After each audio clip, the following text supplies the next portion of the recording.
Welcome back to my channel, and today I will be talking about the International Space Station due to popular demand. Also, you can disregard the trolls in the comments, but if you would like to witness a group of pathological liars and comedians, be my guest.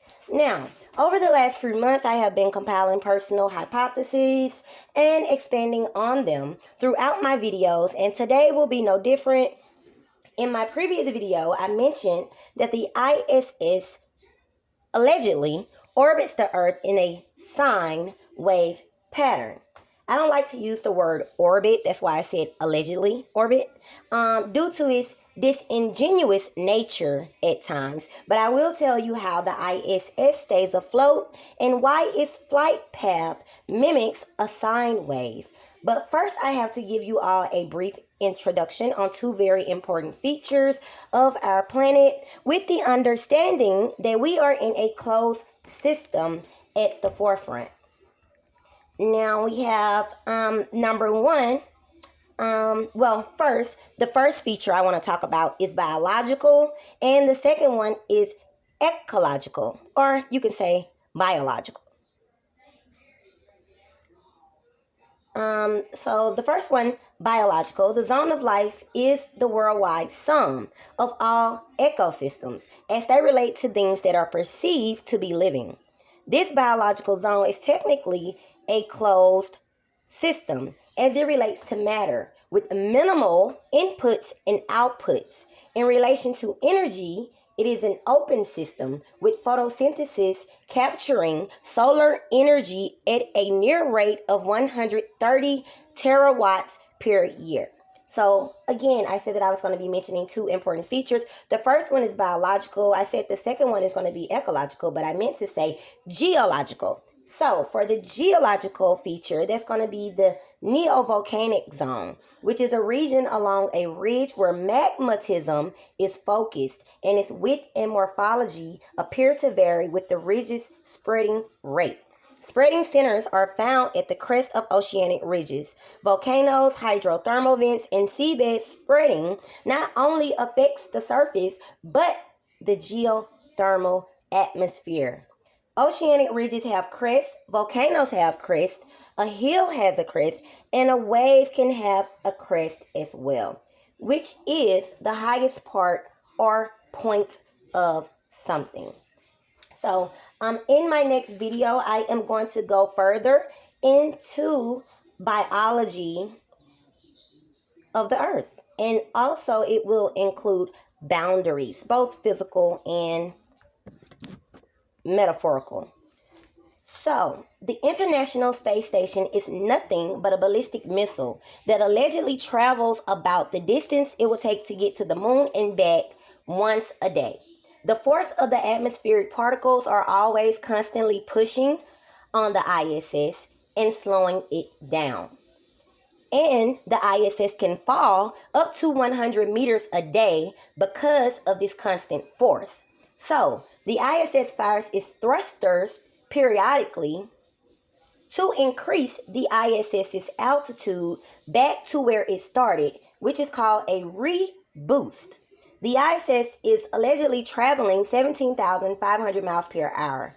An abrupt decrease in altitude or speed will in fact 100% cause the ISS to fall back down to the earth or the oceans. The ISS experiences drag, which is when it descends due to the force we previously mentioned, and the ISS abruptly ascends upward during a reboost. This up and down motion is 100% visually equivalent to a sine wave. A turn as a unit of a plane measurement equals to 2r radians. A quarter turn or 400 gradients subtended. Although 2r radians is actually offset from a 90-degree angle, and such appears to be pointed towards the globe Earth's north and not an actual true north. And 1/360th of a turn in wind wave local can be considered a great circle. The ISS flight is very similar to a sinusoidal function. Again, this is an up and down motion, at least 16 times a day. The sinusoidal function involves T for period, or you could say time, F for frequency, and A amplitude. As I mentioned earlier, a gradient is a legal unit of measurement, and the ISS turns 400 gradients a day. With 90% equaling 100 gradients, that means that the ISS makes 4 turns a day, hence a great circle. A cool thing that I learned during my extended research over the last few weeks, and is of utmost importance, is that the ISS, the International Space Station, NASA or its affiliates, actually operates multiple spaceports, which is not only used for launch, but launching processing systems, electrical power distribution, and remote control systems. A spaceport is considered active if it has successfully conducted a launch within the last 10 years, and inactive if it has not. Access to these spaceports are only granted and are approved under certain requirements. No different from military bases or Area 51. All launches have been predetermined their courses, meaning atmospheric entry and re-entry are remote/autonomous actions. The ISS uses a guidance system known as the GNC for Guidance Navigation Control, and atmospheric entry occurs by convention at the Kármán line. And I talked about the Kármán line extensively in a previous video a couple of months ago, as well as the biology of the planet. Again, goes hand in hand. So, the spacecraft attitude control controls the orientation of the ISS with respect to an inertial frame of reference. And the frame of reference I have concluded to be a field in which lies between the surface of the Earth and the fluid particles above, which causes somewhat of a constriction of the ISS within this field as long as it remains or maintains its speed. So I hope that I have entailed enough information for you all today for you to be able to come to the conclusion that the ISS is in fact not being upheld by gravity, but instead the pressure and the inertial force of the atmospheric particles above and the surface of the ground. The ISS is also those forces that are constantly pushing on the ISS.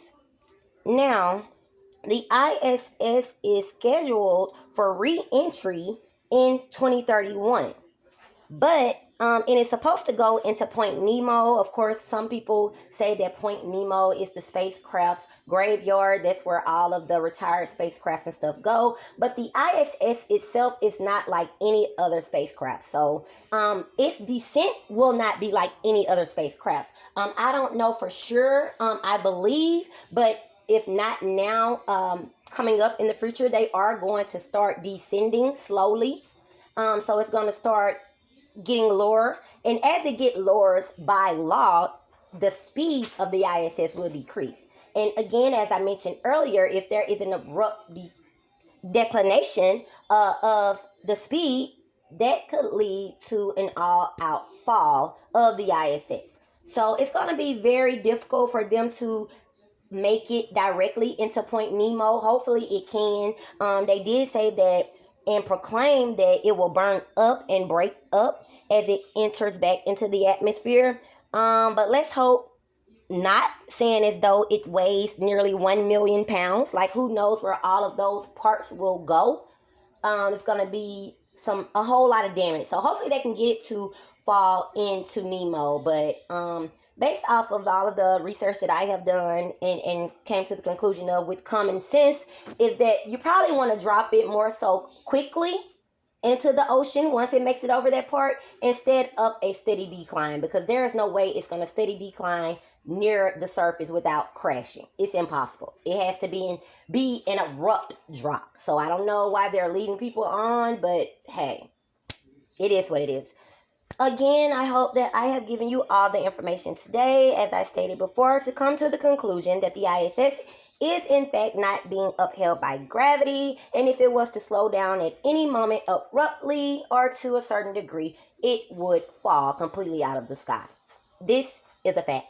So, if you would like, as I stated, you can check out my previous video that I did that also offers you some more information about the structure of the earth. And stay tuned for my next video, as I stated, which will cover more about our closed system and our boundaries. Thanks for watching. Like the video.